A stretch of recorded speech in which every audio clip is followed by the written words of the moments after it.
Okay, beautiful people, how are you all doing today? Hope you guys are good. So this video is a video, it's like a random video. I just want to answer so many things. First worry is to those who want to study in Italy. Please, guys, I have somebody who booked a call with me yesterday and his visa was rejected.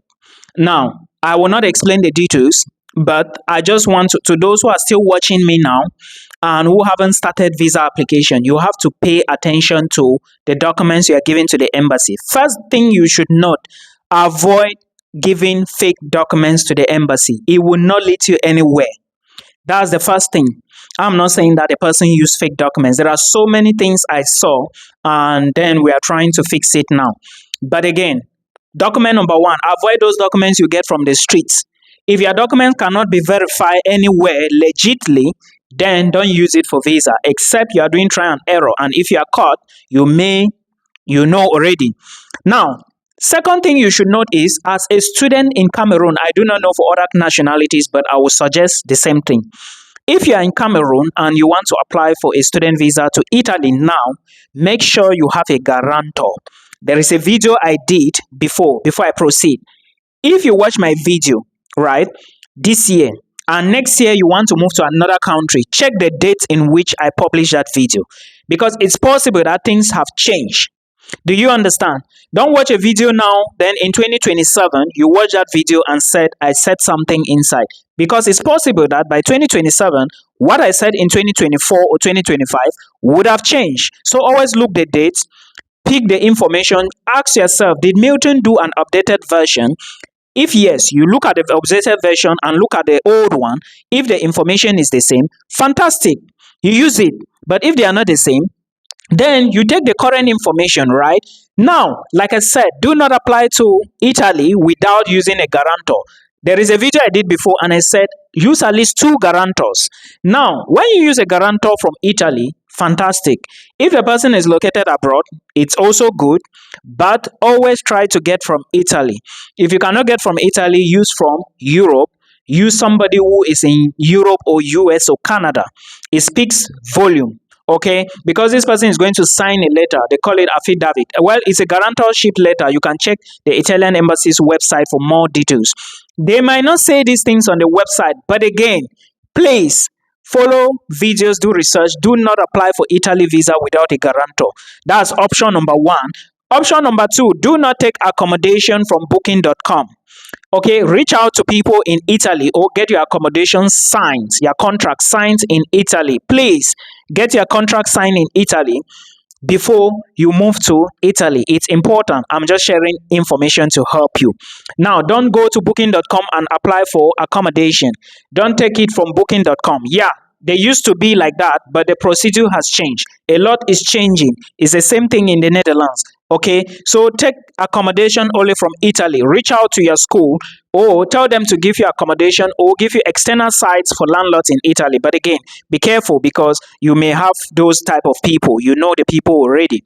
So another thing is, if you have a sponsor in Cameroon and this sponsor does not earn a lot of money, please do not complicate the situation. For example, if your brother or father is a teacher, if your brother or father maybe doesn't work for top government positions, if they are not civil engineers where they can earn a lot of money, maybe for like 1 million, 2 million a month, don't say your brother is a teacher and he is earning at least 800,000, 1 million. It might be possible, but according to the Italian government, they might not understand this because, of course, they know the country you are coming from and they know how the country is. They are going to be assessing you based on minimum wage and so many factors, and to them, a teacher cannot earn that amount of money per month. So please be careful with the information you are giving to the embassies. Do not buy anything insurance from the embassy's website, the BLS website. Talking to you from experience, okay, there is a student who is going to Spain very soon. We are working on the stuff, and the school she is going to attend told us that get your documents translated in Spain, not in your home country.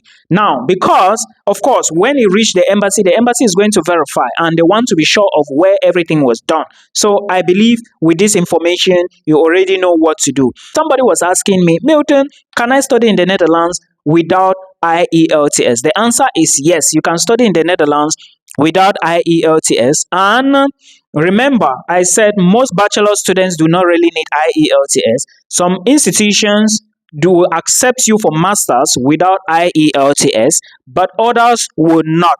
So you should put this into consideration. Now, another thing you should consider when you are trying to apply for schools in the Netherlands is that in the February intake, or for February intake, you are going to pay half of the tuition. Remember, when you come in February, you have February, March, April, May, June. Then after June, this is 6 months. After June, you have June, July, August, which is summer holiday. Then when you come back September, you are starting a new academic year. So in the Netherlands, they consider February to June as half a year. So if your tuition fee for one academic year is 10,000 euros or 15,000, what you are going to be paying before you move to the Netherlands is 5,000 euros or 7.5 thousand. That is to say half of 15,000. Okay, so you are giving them half of the tuition fee plus the other fees attached. I explained this before in other videos, so please take a look at those videos I did before. Then you thank me later. Understand that some programs are usually not open during the February intake. So if you want to apply, check studyinthenetherlands.nl. The link is there. You can follow everything from there and thank me later. Now, another thing is somebody was asking which countries can I move with my family if I want to move as family, like a group, right? You can move to the Netherlands with the family, but you may not be able to move the same time. Now, these are the list of countries you should consider. Like I said before in other videos, come in first to the Netherlands before you bring your family, okay? After 2 months. I'm saying this because somebody has done it and the family will soon be here. I don't just talk, I talk with references and examples.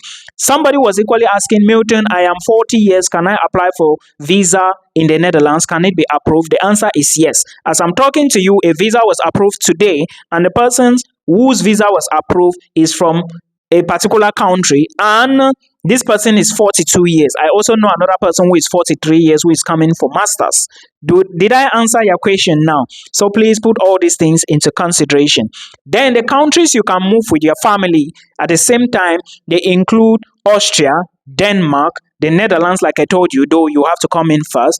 Then you can also apply to Sweden with family, Finland with family. Then also you have Portugal with family. You also have Iceland and of course Canada. Remember, Canada is masters, those going for masters and PhD, because things have changed. Things are changing. Remember, if you are going to Australia, if you are 46 years when you graduate and above, 46 years and above, you cannot get stay back visa in Australia to find a job. Please, you have to put all these things into consideration so you don't say, oh, I didn't know this thing. Then someone was equally asking, between Spain and Portugal, which one should he select to study and work? I will advise you go to Spain.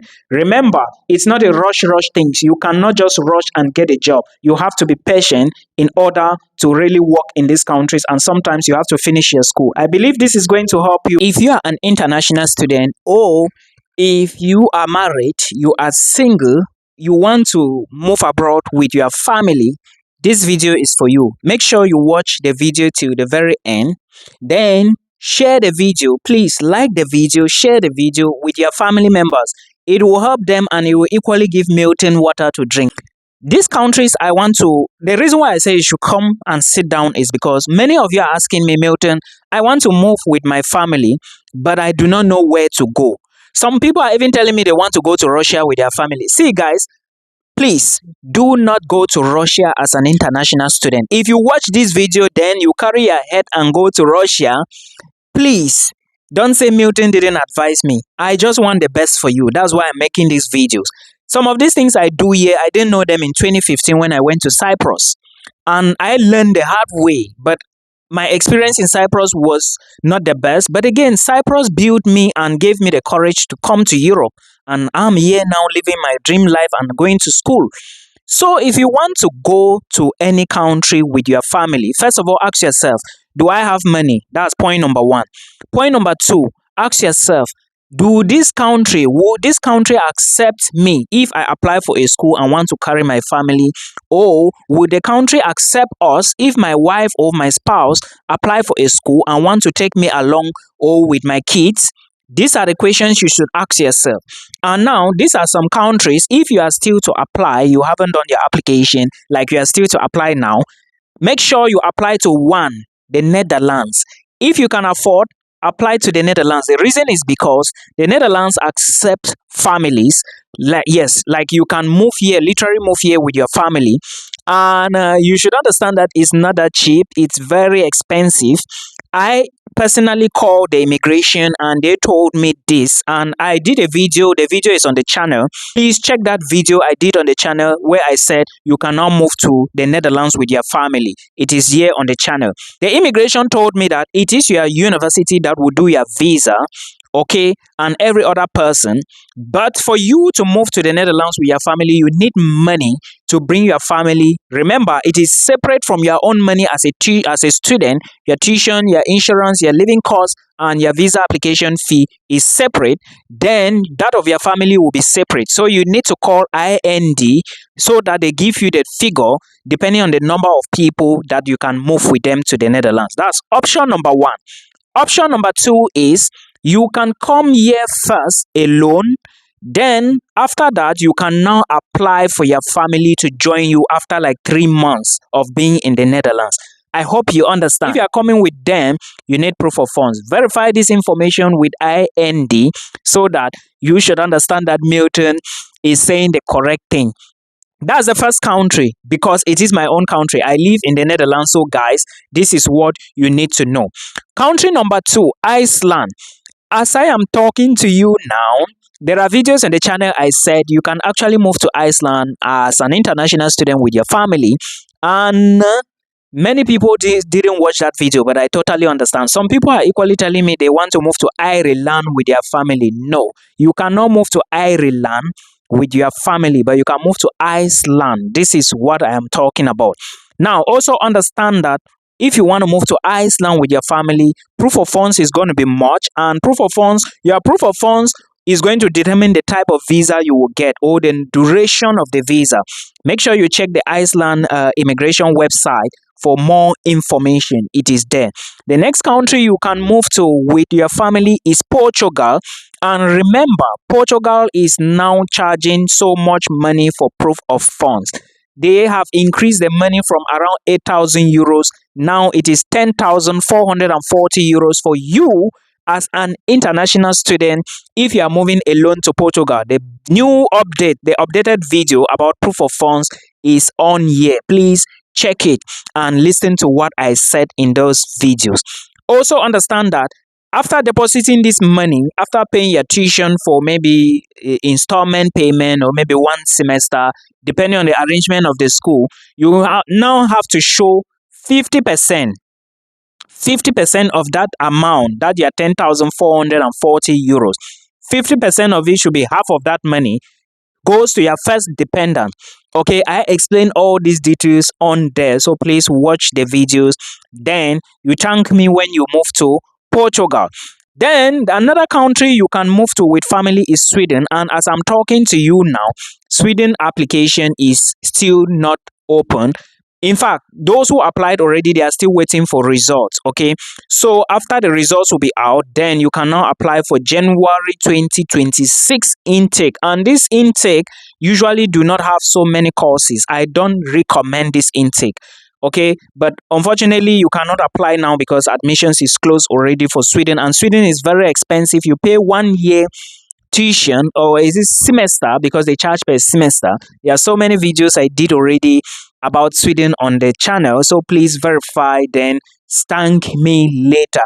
Now understand that you can apply for your, when you get admission upon moving to these countries, like when you want to apply for your visa, you are going to apply together with your family. Okay, you are going to put in for visa application and put in for your family as well.